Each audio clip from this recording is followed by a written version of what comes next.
Bonjour à tout le monde. Aujourd'hui, nous allons parler de la rose des sables.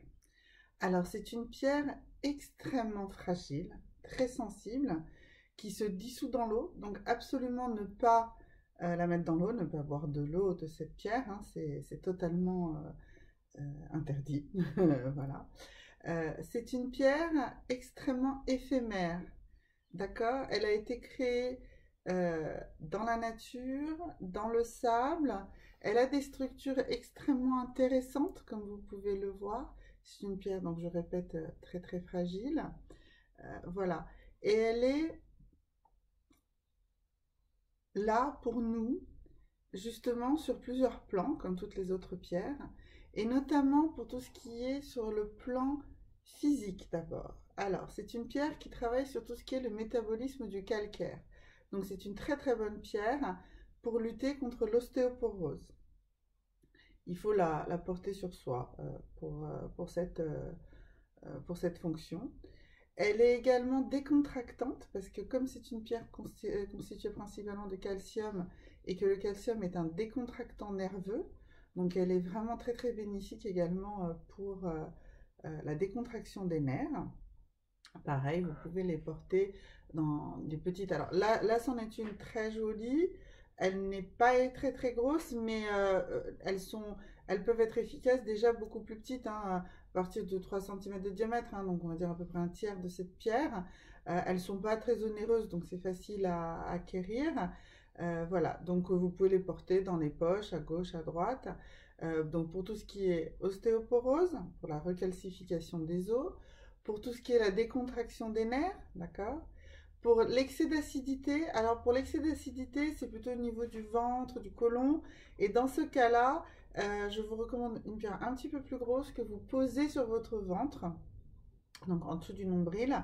Vous vous allongez, vous la posez, il faut la poser à peu près une quinzaine de minutes, plusieurs jours d'affilée bien sûr, puisque rien ne se fait de manière aussi immédiate qu'on pourrait l'espérer. Voilà. Et elle est également très bonne pour les problèmes de prostate, d'inflammation de prostate et d'inflammation des testicules. Dans ces cas-là, également, elle est recommandée de porter dans les poches à droite et à gauche. Alors, c'est une pierre qui peut être un peu tranchante, donc faites attention quand vous la choisissez, faites attention quand vous la portez sur vous. Vous pouvez également un petit peu l'envelopper comme ça ne vous gêne pas. Sur le plan psychologique, sur le plan mental, comment elle agit? Alors, c'est une pierre qui a une structure à la fois très complexe et extrêmement harmonieuse. Donc, elle est parfaite, posée sur chacun de nos chakras pour les structurer. Donc, par exemple, il faudrait acquérir 7 relativement petites roses des sables, hein, donc je dis que celle-là est déjà quand même assez grosse. Voilà. Et donc, dans ce cas-là, en fait, vous allongez et vous posez une rose des sables sur chacun de vos chakras et vous restez allongé un certain temps, je dirais le temps d'une méditation, hein, donc ça dépend absolument de votre capacité à absorber les ondes et à vous sentir totalement envahi par l'énergie des pierres. Donc vous vous allongez, alors plutôt de manière confortable, hein, puisque ça peut prendre un petit peu de temps, et vous la posez sur chacun de vos chakras. Ça va permettre de les restructurer, d'accord? Avant de travailler, par exemple, à un rééquilibrage avec un cristal biterminé, comme on a pu voir dans une vidéo précédente. Voilà. C'est une pierre, donc je disais, fragile. Elle se forme et se dissout facilement dans la nature. Donc, c'est une pierre qui va, sur le plan mental, travailler sur le fait de désagréger nos résistances, de désagréger nos peurs les plus profondes. D'accord? Donc, une des peurs, et je dirais la peur la plus fondamentale que nous avons tous, c'est la peur de la mort. Donc, elle va travailler là-dessus. Euh, on va l'utiliser pour ça de la même façon qu'on a vu tout à l'heure pour tous les aspects physiques, c'est-à-dire en la portant sur soi. Donc comme c'est une pierre qui n'est jamais montée en bijouterie, donc elle peut être portée dans les poches tout simplement. Voilà. Vous pouvez également travailler pour vous décontracter, pour vous sentir plus justement dans un vide et qui est propice à cette méditation. Donc à ce moment-là, vous en prenez deux. Alors moi, à ce moment-là, j'en prendrai deux un petit peu plus grosses, plutôt de ce type-là, et vous les posez chacune dans une main. Et à ce moment-là, vous allez sentir une décontraction. Et notamment, vous pouvez faire ça dans votre lit avant de vous endormir. Ça va vous aider énormément. Donc, elle permet en chassant, en fait, en désagrégeant toutes ces peurs qu'on peut avoir, d'arriver au vide.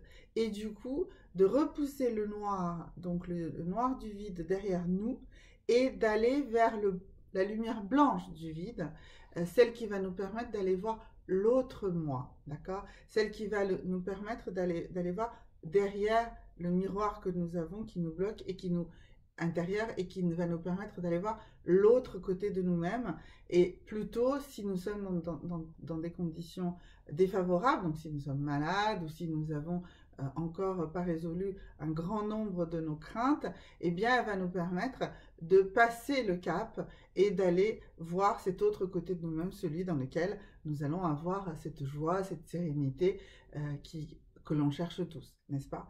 Si vous travaillez avec cette pierre, elle va vous permettre d'acquérir des capacités de guérison instantanée. Alors, quand on parle de guérison instantanée, c'est-à-dire que, comme toutes les pierres, on a vu, plus on les utilise, plus on les aime, plus on les parle, plus elles vibrent avec nous.